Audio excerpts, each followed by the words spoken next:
Hi, I'm Hannah. Just your average overworked single mom with an unusual talent for languages. 7 of them, to be exact. Not that it's done me much good financially. I'm still piecing together translation gigs while trying to give my daughter Lily some semblance of stability. Mom, did you pack my blue dinosaur lunchbox? Samantha says dinosaurs are for boys, but she's wrong, right? You bet she's wrong, sweetie. Girls can like anything boys like. And your lunchbox is already in your backpack. You're the best mom ever! Lily wrapped her little arms around my waist, and despite the mountain of bills on the kitchen counter, everything felt worth it. Now scoot or we'll be late. Mrs. Chen is waiting to walk you to school. Mom's got a plane to catch, remember? After dropping Lily off, I rushed to the airport. This translation conference in Chicago was a networking opportunity I couldn't afford to miss.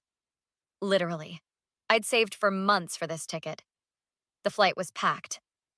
I settled into my economy seat, squished between an elderly Italian woman and a businessman buried in paperwork. Scusi, potrebbe aiutarmi con questo modulo? The woman beside me looked flustered, holding immigration forms. Certamente, signora. Sarei felice di aiutarla. I helped her complete the forms, explaining each section carefully. The businessman looked up, surprised. You speak Italian? Among others. It's kind of my thing. Before I knew it, I was helping a French couple across the aisle, translating the flight attendant's announcements for a Japanese tourist, and chatting in Spanish with a lost child looking for his parents. That's quite impressive! A deep voice from behind me. I turned to see a sharp-dressed man in his 50s watching me with interest. Just doing what I can to help. 7 languages by my count. 8, actually. I also speak Russian, but nobody needed that today. A flight attendant approached. Her name tag read, Mia. Sir, can I get you anything else? I'm fine, Mia, thank you. But this remarkable woman might need some recognition. Mia smiled. I noticed. You've been my unofficial translator this whole flight. You made my job way easier. When the seatbelt sign went off, the well-dressed man moved to the empty seat across from me. Victor Reynolds. He extended his hand. Hannah Miller. Reynolds? Like Reynolds Global Enterprises? I tried not to look too shocked. The very same. Tell me, Hannah, what do you do with these languages of yours? Freelance translation, mostly. Some interpreting gigs when I can get them. Trying to make ends meet for my daughter and me. Single parent? Yeah, just me and Lily. Waste of talent. My company operates in 37 countries. We need someone with your skills. He handed me a business card. Come see me Monday. I think we can help each other. I stared at the embossed card. I appreciate it, Mr. Reynolds, but I can't just double whatever you're making now, plus benefits. Your daughter deserves health care, doesn't she? My heart skipped. Lily's asthma medication alone. Monday, 9 a.m. Victor smiled. What have you got to lose? Monday morning arrived faster than I expected. I stood in the gleaming lobby of Reynolds Tower, clutching the business card Victor had given me on the plane. ID, please. The security guard barely looked up. I don't have one yet. I'm here to see Victor Reynolds. I'm Hannah Miller. The guard's attitude changed instantly. Of course, Miss Miller. Mr. Reynolds mentioned you'd be arriving. As I rode the elevator to the 50th floor, my stomach twisted with nerves. Was I really qualified for this?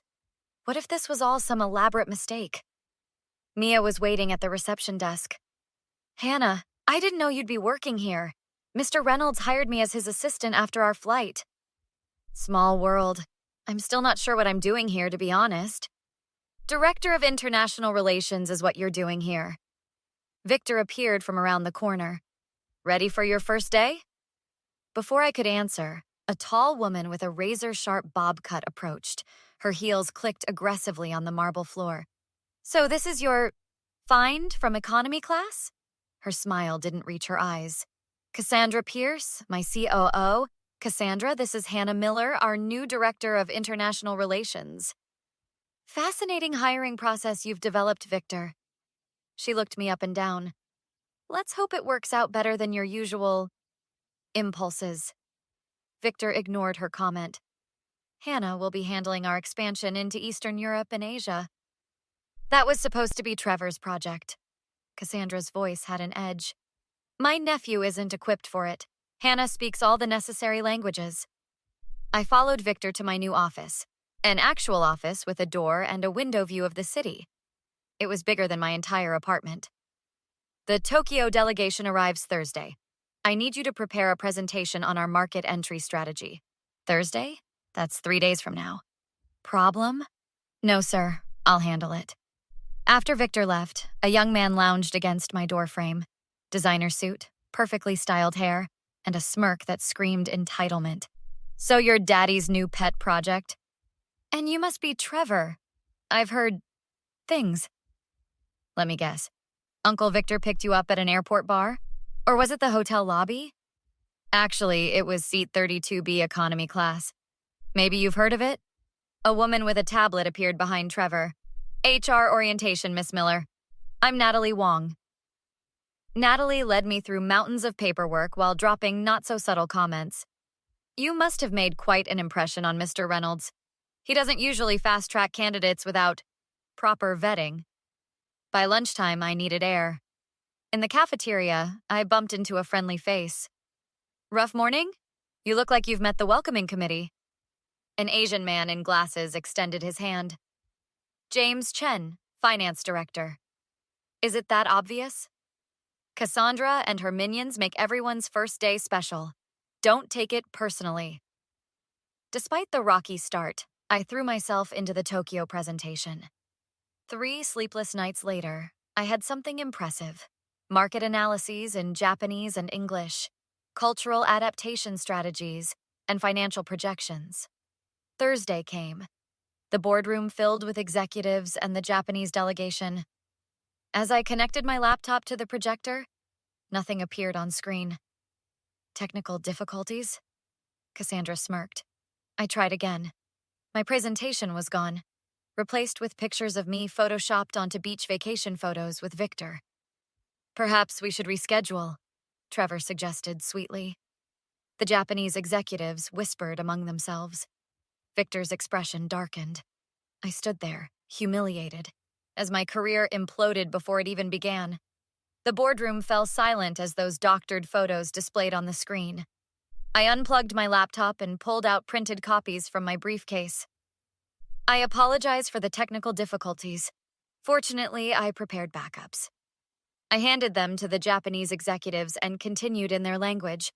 The delegation was impressed, but Victor left without a word. Cassandra and Trevor exchanged smug looks. That was quite a recovery, James said later in my office. Most people would have crumbled. I've got a daughter to feed. I can't afford to fail. It keeps access logs. Your computer was accessed at 2 a.m. using Natalie's security badge. He handed me a flash drive. Start documenting everything. For weeks, I recorded every interaction with my tormentors and backed up all files. The evidence piled up quickly. In the break room, I overheard accounting clerks whispering, "Did you see those emails? Cassandra redirected the Nakamura account to her friend's firm. 3 clients now. Commission goes to her offshore account."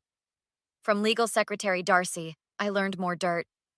Trevor's had 3 sexual harassment settlements in 2 years, all sealed with NDAs. Want copies? You're a lifesaver, Darcy. Mia slipped into my office during lunch.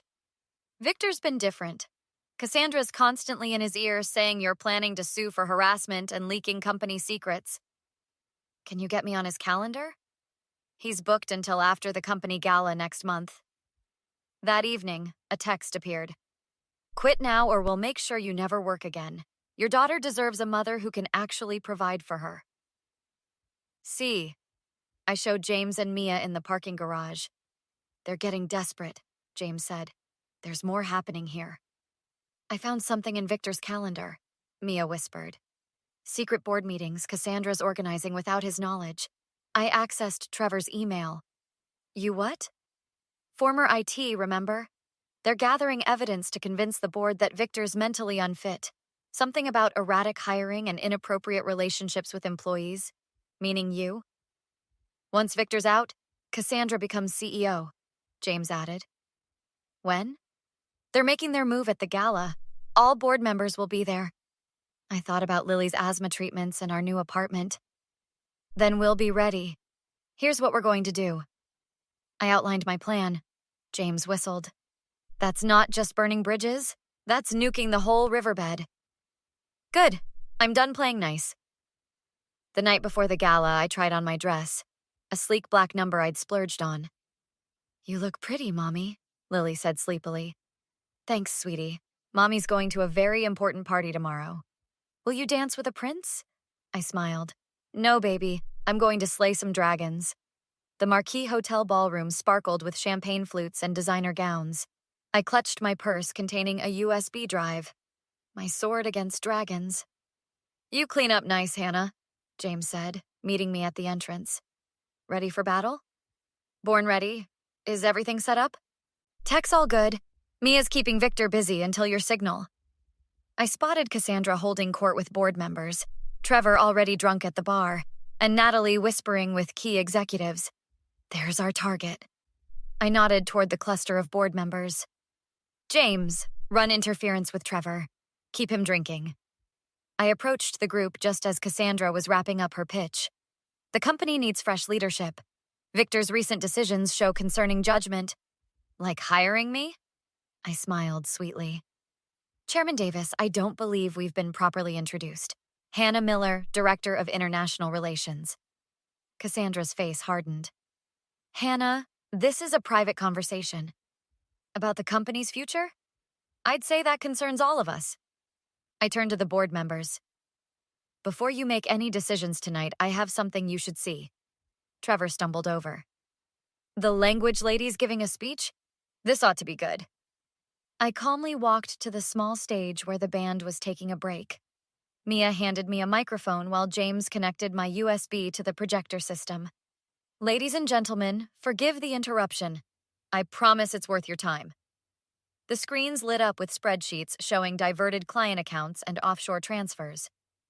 These are records of clients Cassandra Pierce has redirected to her personal connections, generating kickbacks to her Cayman Islands account. Cassandra lunged toward the stage. This is slander! Security!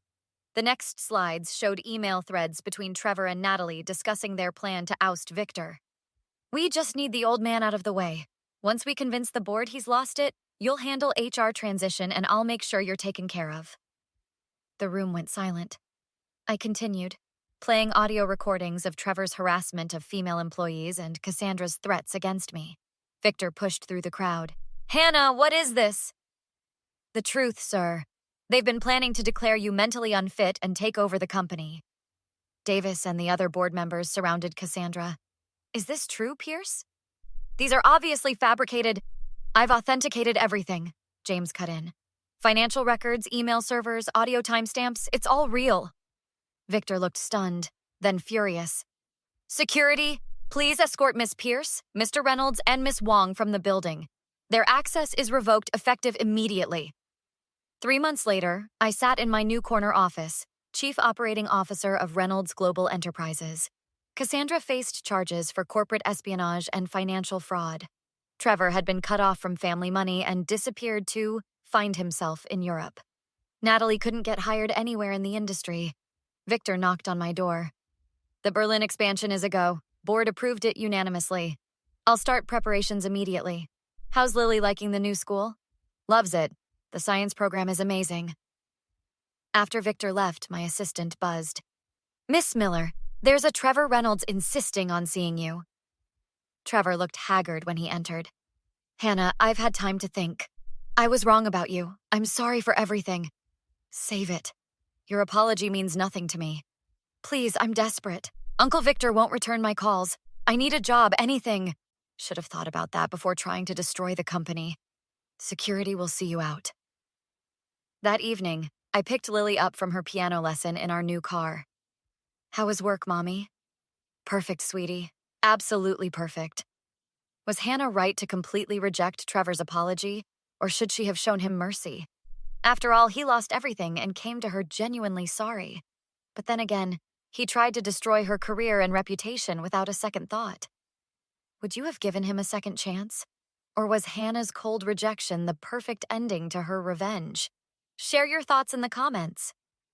If you enjoyed Hannah's journey from struggling single mom to powerful COO, hit that like button and subscribe for more revenge stories where toxic people finally get what they deserve. New stories every day.